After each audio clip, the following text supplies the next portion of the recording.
I'm Tree and this is Stitchless TV. Today we're going to look at some Valentine's Day inspired sewing projects. So I've gone into my sample cupboard and I've pulled out anything that's red or sort of love related, basically hearts. So these are just some examples of what I think are quite good Valentine's Day DIY sewing projects.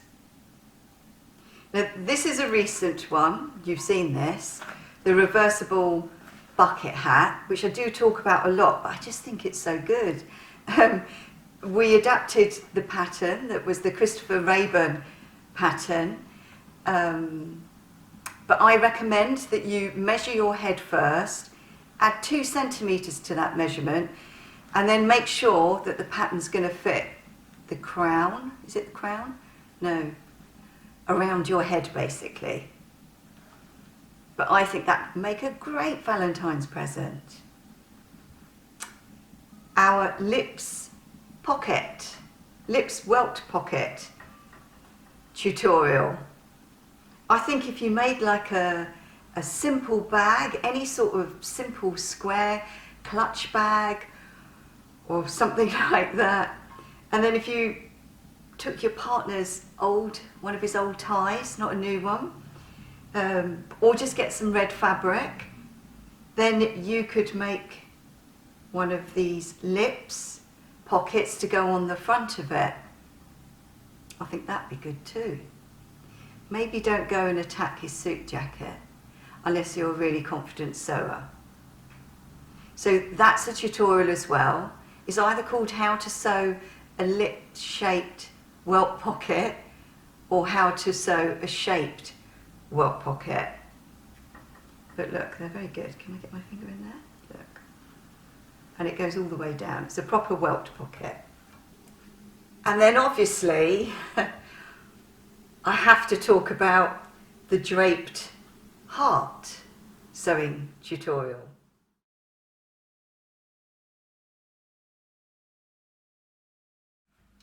So this one was made with men's tie fabric, and I cut it on the cross, which you don't need to do at all, just so I could get a kind of chevron effect. Now this was made to fit a completely different dummy. So this also was made to fit a completely different dummy. So it doesn't fit properly, but you get the idea, and it looks like I've done the chevron effect on this one too. So like I said, none of these are made to fit this dummy, but this is quite an interesting one. I used African print fabric, but then I used 2 types of fabric for the swirly bit in the middle, and I think it's quite effective. So one of my favourites is the one that I made out of a flag that I bought at the Olympics when it happened in London, and it had all the countries that compete in the Olympics. So with this one, it isn't cut on the cross, it's just straight across on the grain. And I did 2 swirly bits on this one, but using 1 fabric. But usually it just has 1 swirly bit in the middle. And finally, this is my dress. So as you can see, it's got a 3-button placket type opening, a frilly collar, and the integrated draped heart. Now I have used a fabric that really doesn't suit me at all, but I do love the dress. But I'm not saying that you should go off and make a dress or a garment with a draped heart on there. But that's another one. I'm sort of more suggesting that you go and make like a pincushion or a cushion, or something simpler. Here we put it on the back of an upcycled jacket.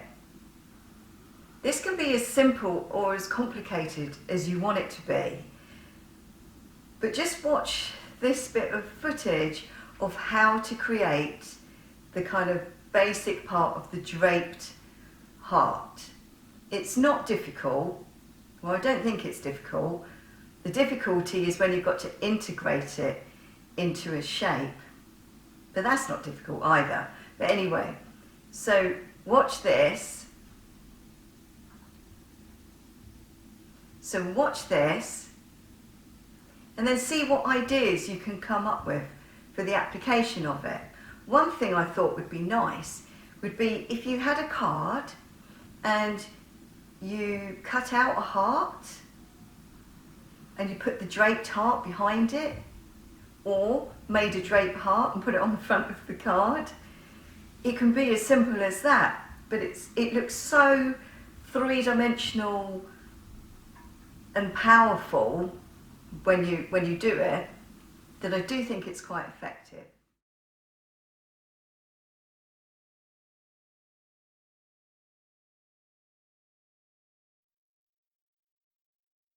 Right, this is very important because I've done it wrong quite a few times now.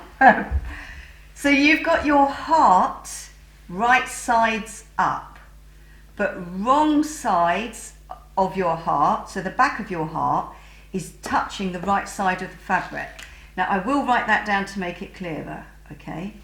And then you're going to draw a triangle. Now my triangle is slowly getting bigger and bigger and bigger. It's just going to be a great hole. You're going to draw a triangle and you're going to stitch along that line, then cut away the inside, miter those corners, and then turn it through. Well, I'm pleased to inform you that that was the correct way, but I've now got an enormous triangle in my heart. Oh, sounds like that could be a song. Now, rather than pulling the material through the hole, do you know what? Just push the heart through the hole. Now, when you've done that, okay, I want you to give it a good old press.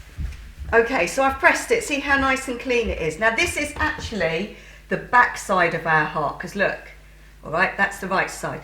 Now we're just going to turn it over. Now we're going to start doing a really, really interesting thing. So my heart is there underneath, all right?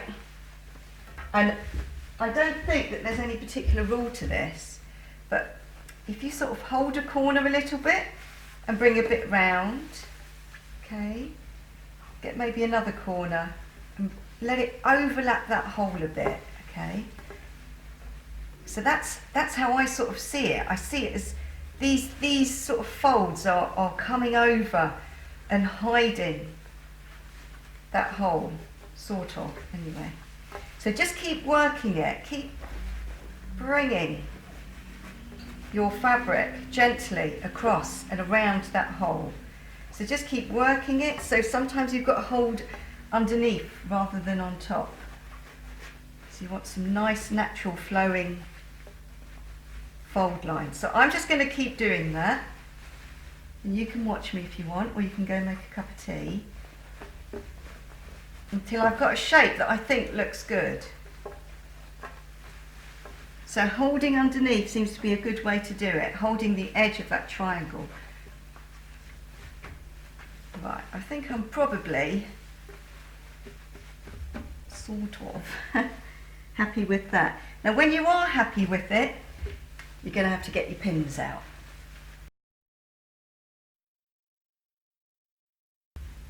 Now as you know, because I hardly ever use pins, I've not really got that many.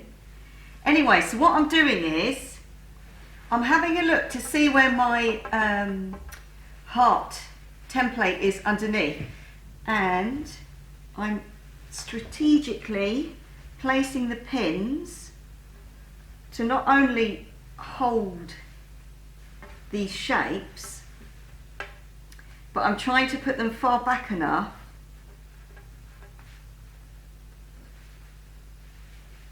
so that I'll be able to cut around that heart and not cut the pins. So try and make it look as natural as possible,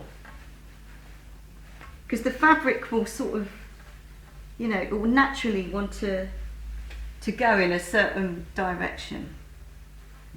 So I'm going to pin all of my pleats in place now. Well, I think I'm happy with that.